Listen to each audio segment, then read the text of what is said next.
Está en línea el doctor Fernando Soto, abogado y apoderado de Usina de Justicia. El término tiene que ver con algo que yo les comenté ayer, a mi criterio en un contexto bastante extraño, una resolución de la Corte Interamericana de Derechos Humanos que pide revisar la sentencia de un múltiple homicida, conocido periodísticamente como el Concheto Álvarez. Término totalmente de moda que te da una idea del tiempo que tiene esta historia, ¿no? Doctor Soto, buen día, ¿cómo le va? Buen día, José Luis, un gusto en hablar con usted. Igualmente, igualmente. ¿Cómo llega la Comisión Interamericana de Derechos Humanos no solo a pedir una revisión de una condena que data de la década del 90, sino además a pedir y exigir diría, que haya una compensación económica para este criminal? Él llegó a la Corte hace unos 5 o 6 años apelando todo, inclusive la constitucionalidad de la prisión perpetua. Él decía que si le dan prisión perpetua, como le dieron, esto afectaba su derecho a rehabilitarse, porque iba a estar en prisión perpetua toda la vida. Nosotros trabajamos desde Usina de Justicia sobre este tema, en varios precedentes a este fallo que la Corte tomó, donde dijimos, mire, en Argentina no es perpetua la pena perpetua, salen siempre en libertad. Y además no hay ninguna normativa que diga que no debe haber prisión perpetua. Eso es algo de cada país. La Corte dijo que era constitucional. Sobre esto la Corte Interamericana no se metió, pero se metió sobre otros aspectos y no se metió por el término. Ahora vamos a hablarlo. Sobre otros aspectos van a tener una consecuencia muy importante. Porque dijeron que él era víctima. Era un homicida, admirador de Hitler, de Robledo Puch, mató personas fusilándolas, cuando ya estaban reducidas, asaltadas, las fusiló, las mató por matar. Era un émulo de Robledo Puch. A esta persona lo considera víctima porque fue juzgado esposado, es una cuestión de seguridad cuando ingresan esposados, porque le denunciaron los abogados y los defensores oficiales que le pusieron tuvieron poco tiempo para hablar con él, entonces dijeron que eso afectó su derecho de defensa. Y porque, como no habían apelado los abogados, luego se apeló y luego la Corte escribió, había afectado su derecho de defensa por una apelación oportuna, que efectivamente igual tuvo. Estas tres cosas que le dije, que estén esposados, que el defensor oficial no tenga demasiado tiempo, y dijo que no fue suficientemente eficaz. No abundó por qué no habría sido suficientemente eficaz, ¿no? Son términos bien genéricos. Claro. Con todo esto, José Luis ordenó, no sugirió, no estableció, no es que aconsejó, ordenó a Argentina que lo indemnice como víctima, dijo la víctima es él, y que le revise la sentencia, es decir, la revocó, Claro. porque la puso en una condición. La condición es si el señor Álvarez, el Concheto se llama Álvarez, así lo desea, y obvio que lo desea. O sea que lo ordenó, dispuso que Argentina, la prisión perpetua que le dieron, está mal dada. Tiene que volver a juzgarlo, revisarlo, bueno, puede implicar una libertad para él y para un montón de gente bien juzgada, ¿eh? Porque hay gente mal juzgada que no tiene esta posibilidad de revisión. Gente bien juzgada por delitos aberrantes, terribles, que van a decir, a mí también me llegaron esposados a la sala, el defensor oficial no fue eficaz y no tuvo tiempo suficiente para preparar mi defensa. Ahora, estas definiciones de la Corte Interamericana de Derechos Humanos son de aplicación de vida, digamos. ¿Tiene imperio una corte extrajurisdiccional sobre el Estado argentino? Muy buena su pregunta. Cuando se hizo la convención, se creó la Convención Interamericana de Derechos Humanos.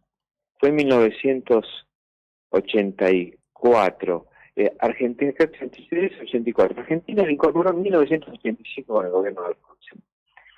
Y se establecía pautas de derechos humanos, todos pensados para el imputado, no para la víctima. Nosotros en Usina de Justicia venimos trabajando con este cambio de paradigma.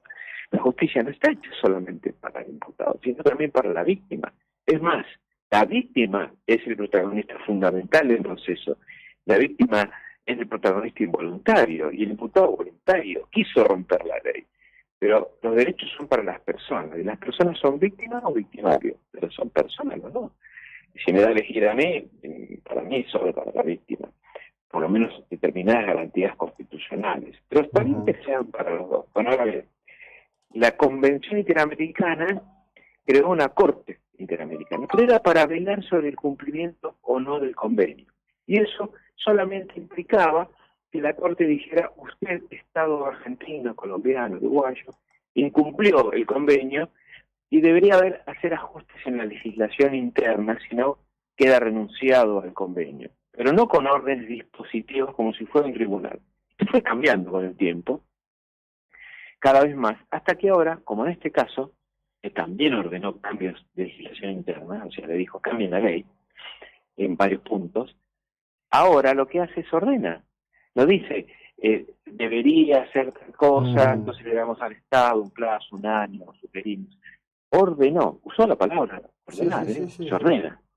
O sea que ahora sí tiene una implicancia. Y es más, cuando todavía no era tan explícito en esto de disponer como si fuera un tribunal de cámara, ya la Corte y los tribunales venían aplicando la jurisprudencia de la Corte Interamericana como si fuera la Corte Suprema, o sea, interna. Entonces establecían, de acuerdo a los fallos tal y tal de la Corte Interamericana, corresponde tal cosa. Y siempre, José Luis, siempre esta tendencia fue de lo que se le denomina, mal denominado, ¿no?, garantismo, porque garantistas somos todos, por ejemplo. Claro, sí. Más bien podría llamarse abolicionistas, porque ellos creen que el derecho penal no debería existir, como Safroni, por ejemplo, sí lo dicen sus libros. Entonces esa tendencia fue que siempre estemos peor. ¿Qué quiere decir estemos peor? Los chorros salgan antes, un homicida sea considerado víctima, el Estado argentino debe indemnizarlo a él y a los que mató. No dice nada. No lo dice, aunque sea por respeto a la memoria. No dice nada, nada. Entonces esto es el mundo al revés. Es establecer que cada vez tienen más prioridades y derechos constitucionales, de convenios, de derechos humanos, los imputados. ¿Y las víctimas? Las víctimas que no eligieron ser asaltadas, no eligieron ser asesinadas. A nadie le interesa. Bueno, están en un segundo plano total. Y hoy, lo que, contestando su pregunta, en Argentina esto viene a ser como si fuera un fallo de la Corte Suprema. Se discute si debería cumplirse o no. La Corte había dicho, una acordada vieja, que no son programáticas, pero ya no es más así.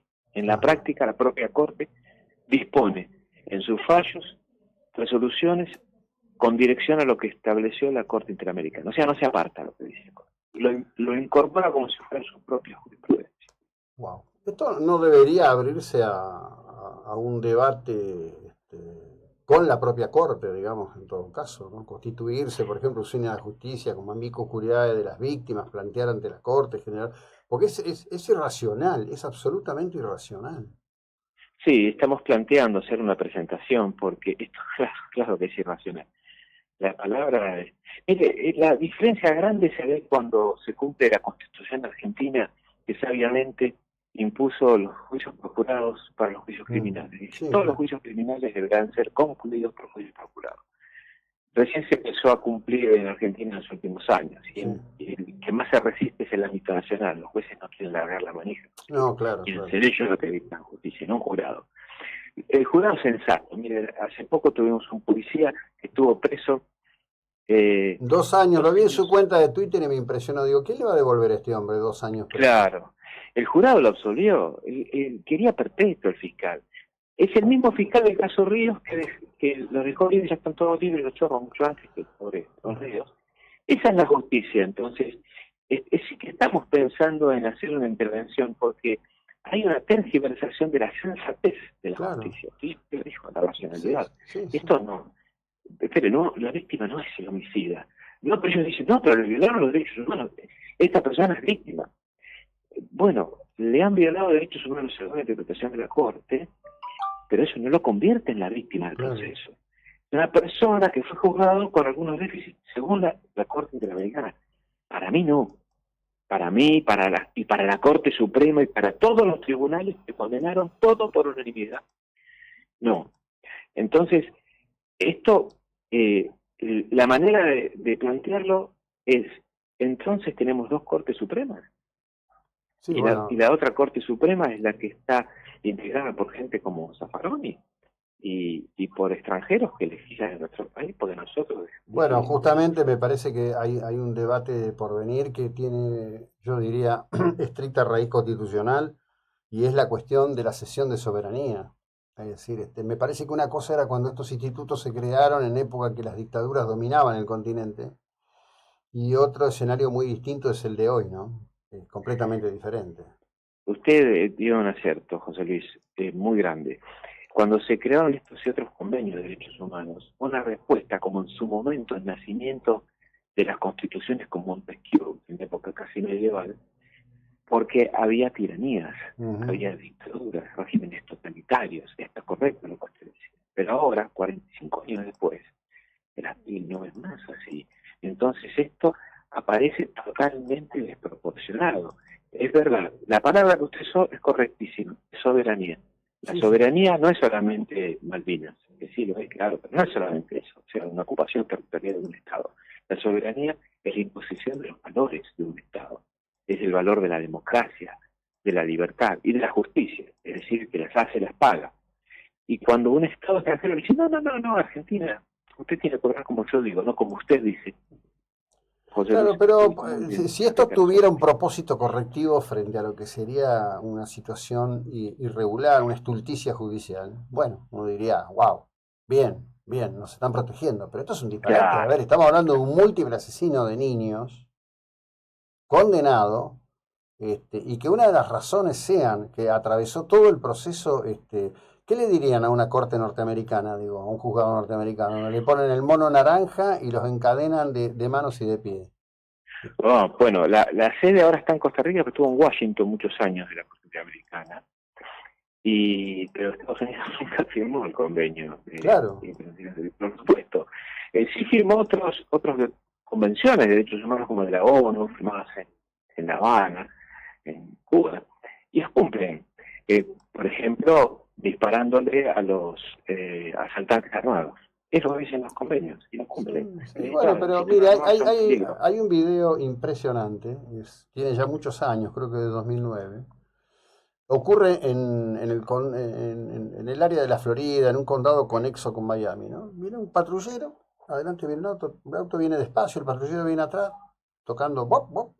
El tipo no se para, le sigue tocando, en un momento se para. El patrullero se baja, como hacen ellos, acomodan, muestran que tienen el fierro, son bastante cirqueros en eso.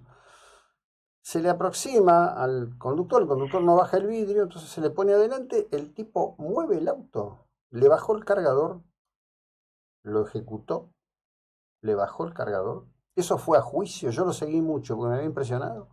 Y el jurado entendió que el policía había cumplido con su deber porque estaba protegiendo su vida y la protección del agente de seguridad es un valor que está por encima de cualquier otra consideración. Ah, sí, conocí el video y no sabía el final del caso. Sí, sí. Ah, lo absolvieron, claro. Es el razonamiento que estamos hablando. Estaban frente a la autoridad estaba revertiendo, con luces, con sonidos, con presencia de personal uniformado y con armas. Y así todo desafió a la autoridad con una actitud, una conducta peligrosa, porque si después mataba a alguien, ¿cómo hacían? Ya a la tarde. Bueno, en la Convención Interamericana no tiene Estado sobre eso. Si estuviera, pero le dirían, no, ¿cómo van a tener un informe naranja? Si al Conchetto le revoca la condena, porque entre otras cosas estaba esposado con otro tribunal. Una locura. Le dejo de final de esta charla algo que me enseñó una colega suya que ya no está entre nosotros y que era docente en la Facultad de Derecho de Mar del Plata. Un día me dijo, la doctora Elisa Melnesiu, me dijo, mirá, nene, el derecho es sentido común. Cuando algo se aparta del sentido común es porque te quieren joder. Vos seguís esa fórmula y no te vas a equivocar nunca. Nunca. Es verdad, es verdad. Doctor Soto, gracias, un abrazo, muy amable. Gracias a usted, José. Bueno, Fernando Soto, abogado integrante de Cine y Justicia. Ya vamos a seguir con este tema, 7:53 minutos.